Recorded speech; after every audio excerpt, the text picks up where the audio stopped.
So hello guys, what's up and welcome back to my YouTube channel. It's me, your girl barrister Neze, and this is Nezeville. There are several issues that have come up for discussion and deliberation in the Regina Daniels' story, and I am very glad and delighted to see that through that story we are getting opportunities to get variety of legal dimensions and insights and get deeper education and enlightenment on a host of topics. The other day we were discussing the differences between police bail and court bail. We were discussing when a person moves from being a suspect to an accused, and some people in the comment section were asking for the difference between prosecution and persecution. So when I say that there is so much more coming your way, there is indeed so much that you can learn from these stories aside the stories themselves. So if you're new here, you're coming across our channel and across this space for the first time, or if you've been watching without subscribing, hello. Do not do yourself this disservice, so now you loser. Come on guys, if you're new here, don't forget to hit the subscribe button, give this video a big thumbs up, drop your thoughts down in the comment section as we discuss, and stay glued for we have so much, so much more coming your way. Now let us proceed with this very educative and enlightening video. Watch till the end.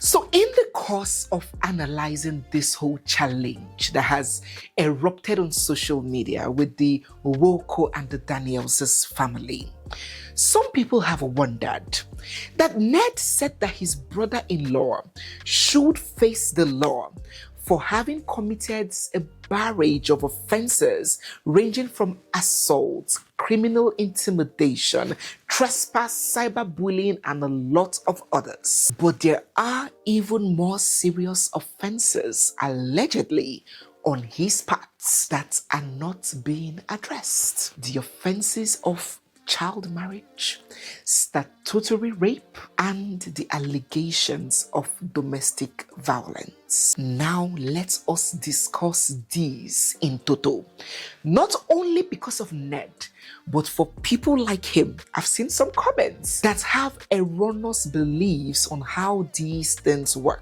I will be enlightening us. Regina took to social media a few days ago to state categorically that she is 24 and she turned 24 in October, and she got married to the senator when she was 17. Now you will recall, if you have followed this whole story from the onset, even before this present saga, that when Regina was being given up to Ned for marriage and her father came out to cry, to weep, he stated that my daughter, my baby, is still 17. We cannot say he's just saying this now because the marriage has spoiled and they are trying to implicate Ned. From the onset, when they were in good terms, when everywhere was jolly, this man came out weeping, and he empirically stated that his child is 17. He stated it via posts and he stated it verbally. Let us listen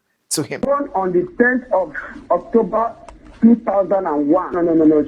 We were not age mates. I call him bros when we were living. She was born in Lagos in Alakbere, Inland Hospital, Inland Specialist Hospital. Alakbere came to Lagos. That's where she was born. Okay. Year, please. What year? Sorry? She was born in 2001. October 10th, 2001. Another person, Doris Ogala, who happens to be a very close friend of the mother, Rita Daniels, has come out to say this. Only a mother will tell you when she gave birth to her child. I have seen Regina's birth certificate and international passports. Gina was born on the 10th of October 2001. She got married sometime in May 2019. She was 17 when she got married, 17 plus. And her mommy, her Nollywood mother, Mercy Johnson, who knew her and nurtured her as a little baby, has also come out to state that Regina was 17 when she got married. So if the person in question, the person who gets the age, has come out to state how old she is, and the papa where Bonham has come out to state how old his child is, and close family friends, family members are saying that this is this child's age, no be meant, no be Chris, no be juju be that you on social media, that we're not there in the labor ward with them, that do not have her official documents, is still arguing and insisting just because you want to drive a narrative that suits your belief that she is not 17. On what grounds? No be meant, no be yaba left patients that person be. It's all right. So what does the law say based on these allegations and these revelations that Regina was 17 when she got married to the senator? What is the Nigerian law's position? A lot of people are dying to know. I will tell you. Some people have argued that, oh well, even if she was 17, he didn't wed her in the court. It wasn't a court marriage, it was a traditional marriage. So that marriage is bound by the dictates of cultural and customary laws, and our traditions permit that younger people below the legal age of maturity can get married. It happened in 1914, it happened in 1902, before the Vietnamese and the Second World War. What is our law's position? Let us make a recurse to the Child Rights Act, the CRA. The Child Rights Act of 2003 defines a child as anyone under 18. Section 21 of that act says, no person under the age of 18 years is capable of contracting a valid marriage. This means that any marriage involving someone under 18 has no legal validity in Nigeria where the CRA applies.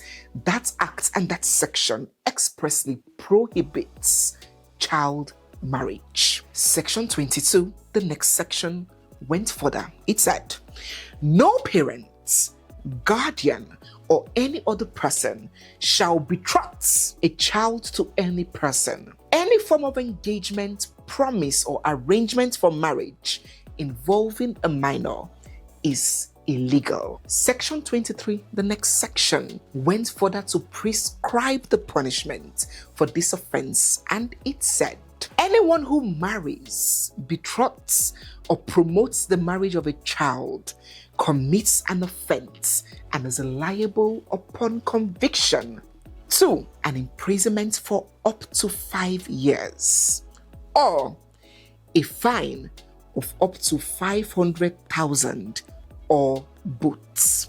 So it is saying that the judge hearing a case of child marriage can either prescribe an imprisonment term of up to 5 years, meaning from 1 month to 5 years, maximum of 5 years, or a fine of 500,000 or the both. I just wonder why there is an option of fine and imprisonment is not even compulsory, but let us proceed.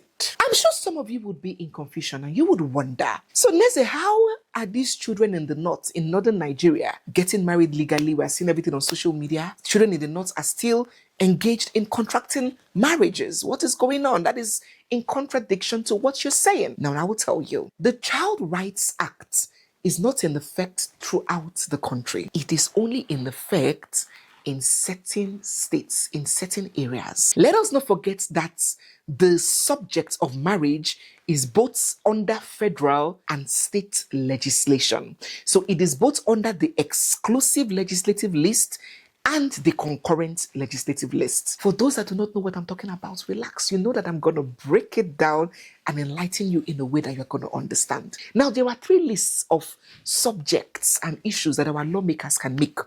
The exclusive legislative list is reserved exclusively for federal legislators, the House of Rep and the Senate. So they make laws around very serious issues like currency, like defense and stuff like that. Then there is the concurrent legislative list that the State House of Representatives, that's the state lawmakers, can dabble into. They can make laws on. The state lawmakers can also make laws on those exclusive legislative lists because those ones are exclusively reserved. And there is the third one, the residual list. Every other thing that is not in the exclusive and concurrent list now falls under this one. Now, the subject of marriage and marriage laws falls both under the federal and state legislation, meaning the National Assembly, the federal lawmakers and state lawmakers can make laws around marriages. States can either make their own laws or adopt federal laws that have already been made on marriages. Now, this Child Rights Act is a federal law. And because states can adopt these federal laws, they have a right to. Many states in Nigeria have domesticated this Child Rights Act. In fact, I think almost all the states in the South, Lagos, Imo, Rivers, and of course, Delta State has domesticated this Child Rights Act, making it applicable in Delta State where that marriage held and where these people come from. So, under this Child Rights Act that I just read out to you, it is illegal to conduct a marriage with a minor, with a child. And that act defined a child as someone who is what? Below the age of 18. It is not only illegal, it is an imprisonable offense. At this point, I'm sure some of you would be like, oh, Barrister Neze, how can we reconcile this act, this Child Rights Act, with our traditional laws that are in effect? The Nigerian system recognizes traditional laws as well.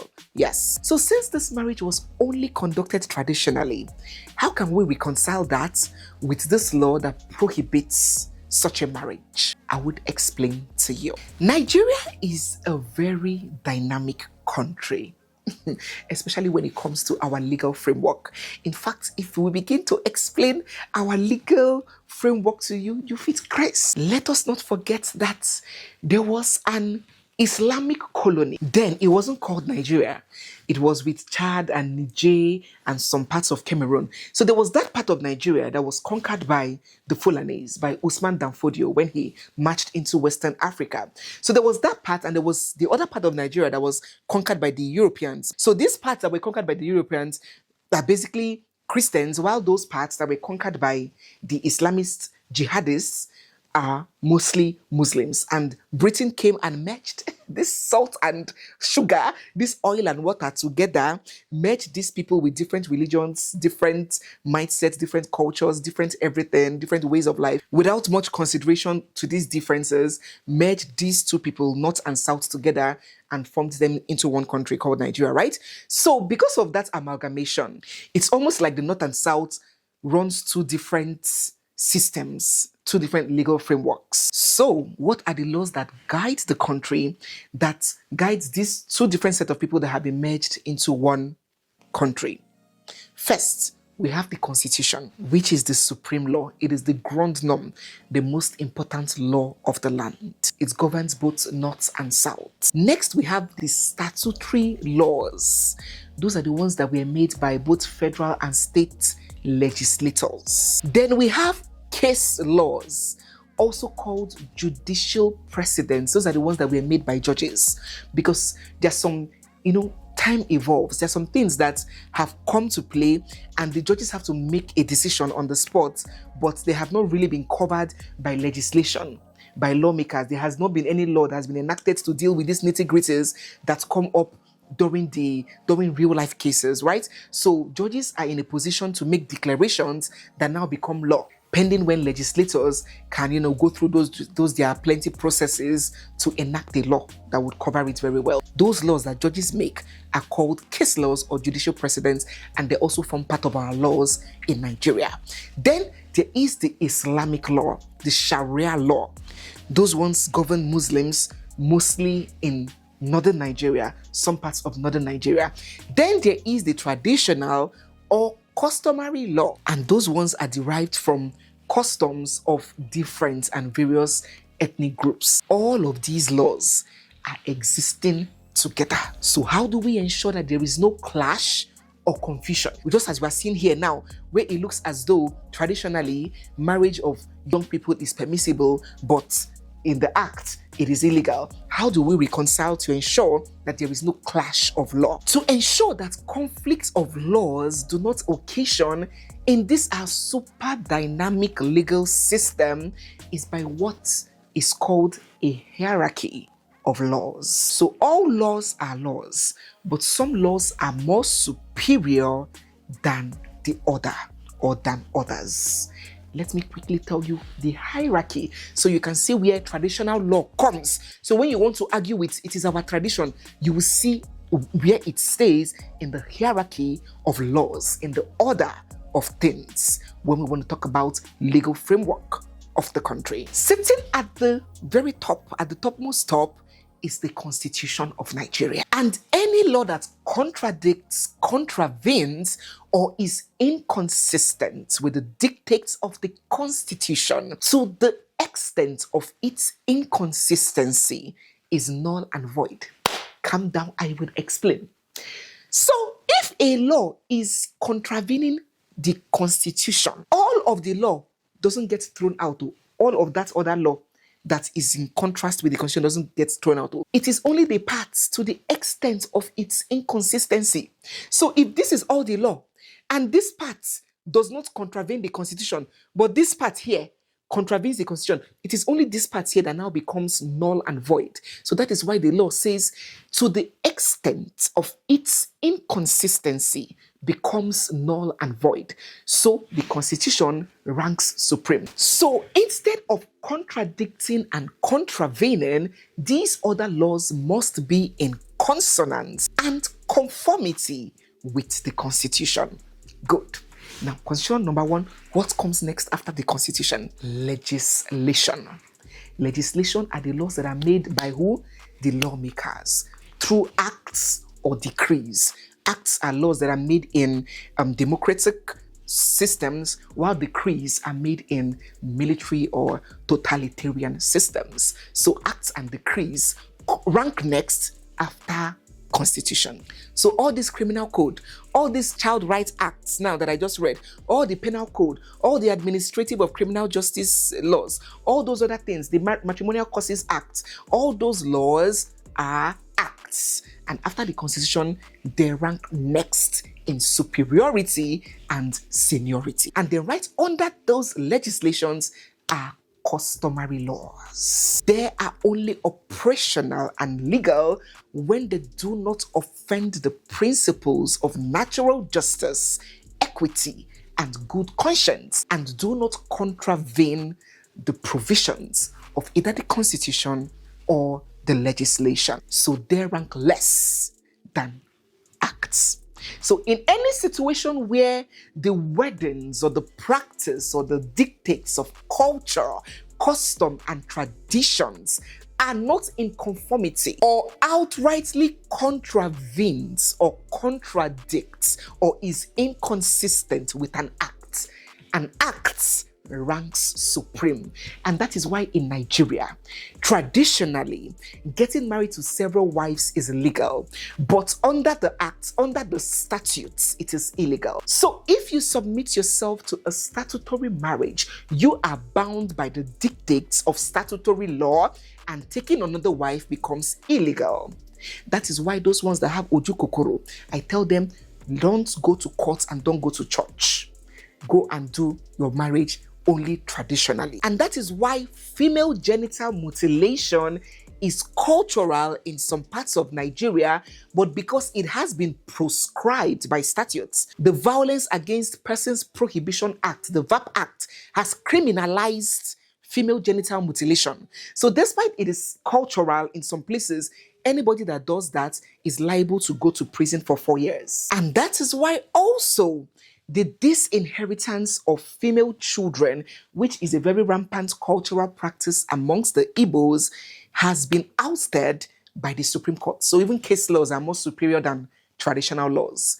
And in the case of Ukeje versus Ukeje, the Supreme Court said that it is repugnant. Such tradition is repugnant and does not hold water anymore. So any brother coming to disinherit his brother's widow can go to jail now because of that law. Because the law knows and understands that all of these things, all of this absurd and inhumane practices in some places are not just cultures. They are devised. Cultures were made by men now. Was it God that made culture? The law knows that most of these cultures were devised by men to oppress their fellow human beings, to take undue advantage of situations to their benefits. So it checks it. So we have a great workable system. It's just that our institutions are weak and corruption has eaten too deep into the fabric of the society, coupled with illiteracy, poverty, lack of education and knowledge. Enforcing these things now become difficult. But the laws have made provisions for these things. So if you did not know, now you do, that getting married to minors in southern Nigeria, due to the superiority of acts and legislation and statutes over traditional laws, remain illegal. And I'm taking my time to teach us, to enlighten us, because ignorance of the law does not excuse. I didn't know it's not an excuse in law. I came across a very interesting comment. Let me just read a little part, because I don't know whether some of my men, I don't know whether some have pedophile tendencies, because I don't know why we're still talking about getting married to 17-year-olds and 16-year-olds in 2025. I don't know. I got a comment here. Just take a look at this. This man, of course, a man, most of these kind of comments come from the guys, sadly. This man said, on the matter of Regina's age, when Ned married her, if it is true that Regina was 17, the fault should go to her parents, particularly the mother who supported her against the well-recorded reservations of her father. That is true to an extent. I have hammered on that. Ned is a Muslim, and in his religion, they are permitted to marry a maiden of that age, a small maiden. I am sure you know this is a permitted practice amongst affluent Muslims all over the world, Nigeria included. So why are you attacking Ned? He went further to say a couple of, weird things. I hope you're getting enlightened.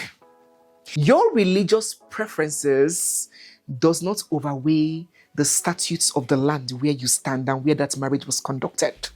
It's just like you saying, I'm a Muslim man, so let me go to America and marry 12-year-old. Of course, we do it in Saudi Arabia. We do it in Katsina State in Nigeria. So yes, I am a Muslim. I want to marry this 12-year-old girl in America. My dear brother, you will be arrested and jailed. And that's why many of our brothers go there and make a mess of themselves and get paraded and arrested. Your religious preferences does not invalidate the laws of a jurisdiction. So if you're a pedophile and you love to marry children, go to that place where it is legal.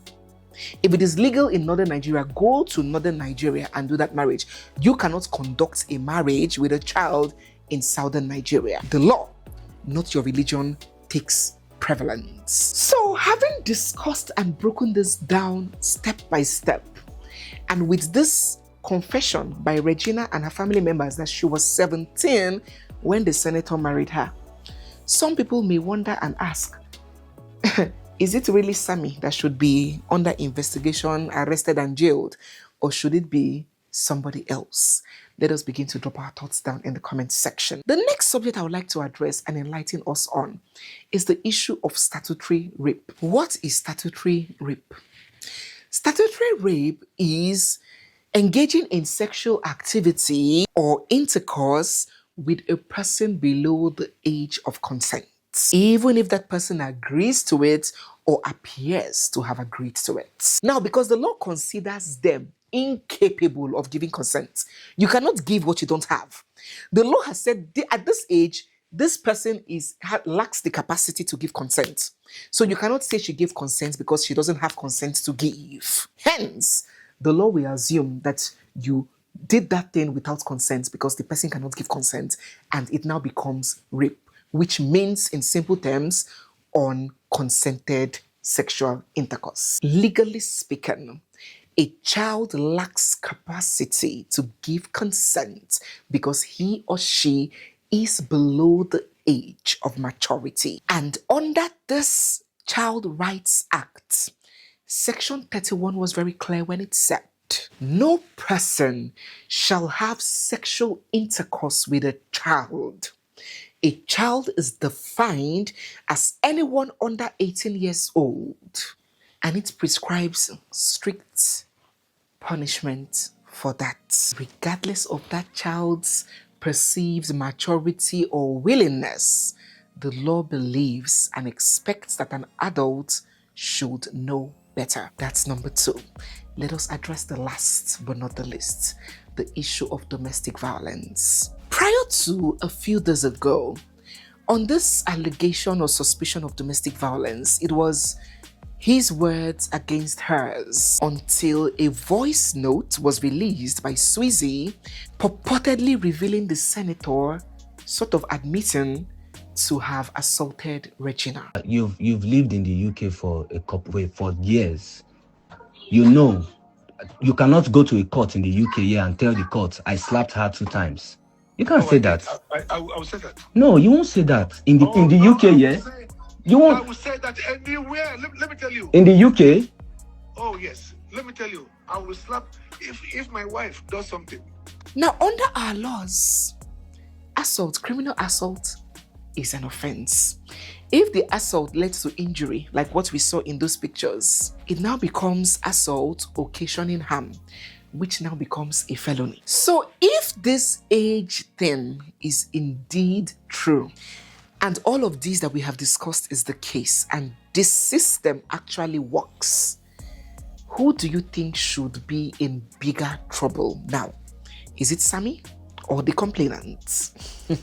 Let us begin to drop our thoughts. And what do you think, having known all of this information now? Do you actually think that the law, the long or the short arms of the law, in some country, the arms of the law is short, while in some others, you can see the long arms of the law? Do you think that the arms of the law will reach out for and hold the senator to book and at least investigate these claims? Call him in for questioning, make an attempt at least. Do you think that that would ever happen? What are your thoughts? Let us get them all down in the comment section. So guys, yes, we have come to the end of today's video. If you're new here, you're seeing my face for the first time, or if you've been watching without subscribing, don't forget to hit the subscribe button, give this video a big thumbs up, drop all your thoughts down in the comment section, and stay glued for we have so much more coming your way. It's me, your girl barrister Neze, and this is Nezeville. I'll see you guys in my next one. For now, bye.